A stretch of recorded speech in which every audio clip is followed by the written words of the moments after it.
Hello viewers, this is Nahoo News Weekly presenting this week's news to you. It's me, Gifty Makonnen. Please stay tuned.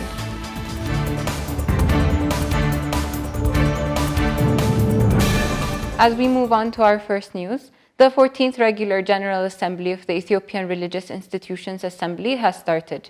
The program was attended by Federal President Sahle-Work Zewde, Minister of Peace Binalf Andu'alem, leaders of religious institutes, and religious leaders, as well as invited guests. It is expected that a report on the work performance, audit, and financial utilization of Assembly for the fiscal year will be presented at the Assembly. The 2015 fiscal year plan and USAID project plan were discussed, and it was indicated that the plan will be approved.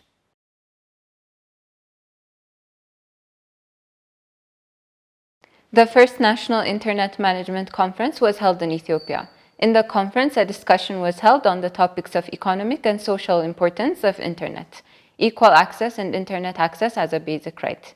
The Deputy Minister of Innovation and Technology, Huria Ali, officially opened the conference.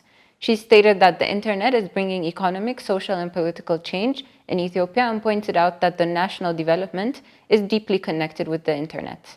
Noting that more than 25 million Ethiopians are Internet users, the Deputy Minister said that holding this conference has an important role. She pointed out that the ministry is moving in a different way to expand Internet access. She also mentioned that precautions are being taken to prevent cyber attack from being used in a negative manner and the like. She mentioned that the International Internet Conference will be held in Ethiopia in November and said that this is an opportunity that brings good opportunities.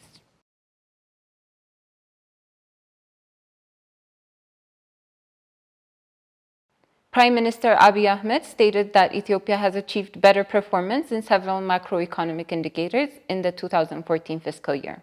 The main economic performance and future directions of the completed fiscal year were reviewed in the presence of the Prime Minister. Prime Minister Abiy Ahmed said that Ethiopia has achieved better performance in several macroeconomic indicators in the last fiscal year, adding that the success recorded in export trade, especially in coping with many internal and external problems, is an indication that Ethiopia is building a strong economy despite the various crises. The Prime Minister explained that the improvement of export performance has an irreplaceable role for the macroeconomy. They realized that the better performance recorded in export trade will stimulate other sectors as well. He mentioned that Ethiopia can achieve great plans, especially with the Green Footprint program. He said that the success and cooperation seen in the program should be strengthened in other sectors as well. Next, Prime Minister Dr. Abiy stressed that the fight against theft should be carried out in a strengthened manner alongside the activities to improve the macroeconomy.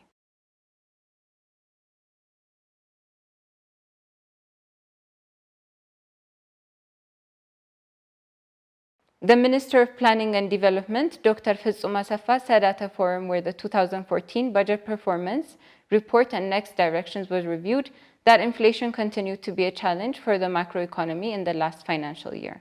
He mentioned that better performance was seen by creating job opportunities for 2.3 million citizens in the fiscal year.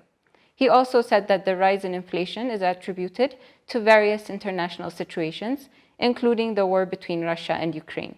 He mentioned that the performance of the completed fiscal year was better in many ways, especially in expenditure businesses. They mentioned that the export business has grown by 16% in the last 4 years. He also added, elaborating that the last fiscal year, more than $4.1 billion was earned from exports, which contributed significantly to the growth of the macroeconomy. The minister said that it was a good success in getting more than $5 billion of remittance sent home from different countries. Prime Minister Abiy Ahmed, who was present at the forum, said that the efforts will continue to achieve better performance in all sectors by continuing the good beginnings in the current fiscal year.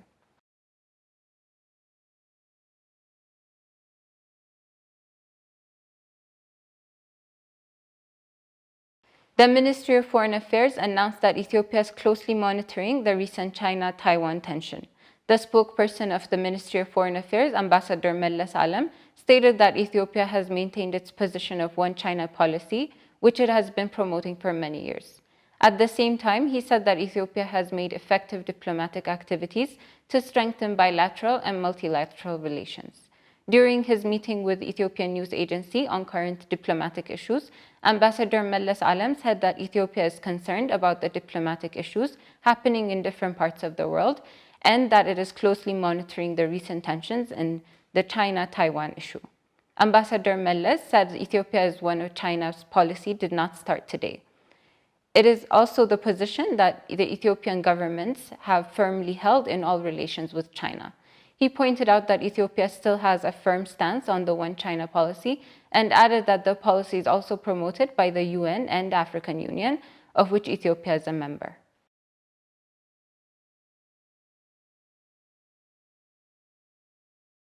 The Ministry of Foreign Affairs announced that the work of registering foreign nationals who entered Ethiopia in different ways has been completed. According to the ministry spokesperson, Ambassador Meles Alem, the first round of registration for granting residence permits and facilitating the immigration process has been completed. He pointed out that about 66,000 foreigners have been registered. He also mentioned that the Ethiopian government will not be responsible for the unregistered citizens.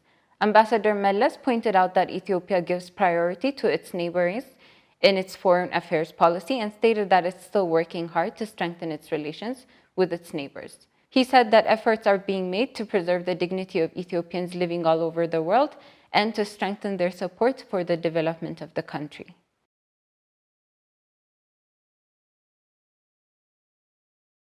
The United States will continue to strengthen its support for refugees in Ethiopia, said Elizabeth Campbell, the Deputy Head of Population, Immigration, and Migration Affairs at the U.S. Department of State.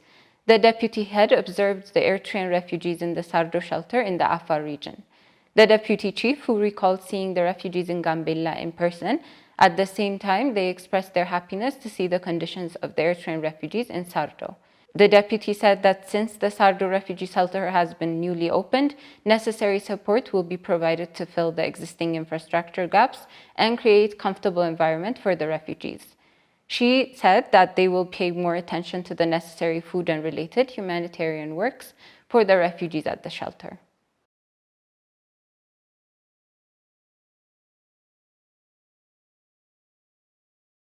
The Ethiopian embassy in Djibouti announced that the lives of 542 Ethiopian migrants have been saved in the last 4 months alone, working closely with the Djibouti Coast Guard to save the lives of citizens who have survived the most dangerous human trafficking routes and traveled to Djibouti. There is the worst danger. It has been stated that in the past 4 months alone, it has saved the lives of 542 migrants. In July, the Ethiopian embassy in Djibouti arrested a human trafficking boat carrying 55 Ethiopian migrants to Yemen in an area called Rasbar, Obok Regional Administration in Djibouti, preventing unnecessary loss of life. It has been mentioned that the Ethiopian migrants, usually illegal boats to travel from Yemen to Djibouti and in the opposite direction, have repeatedly capsized boats on the shores of Djibouti, resulting in the death of citizens. It has emphasized that the citizens who cross the border of other countries in search of a better life with wrong information deceived by illegal brokers should realize this and be careful not to fall into this trap. The embassy thanked the Djibouti Coast Guard and the National Navy for their effort to rescue the migrants, according to the information received from the Ministry of Foreign Affairs spokesperson's office.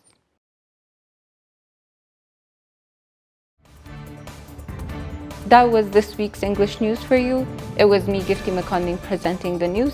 Please stay tuned to the remaining programs of Nahoo Television. Until next week, have a good time.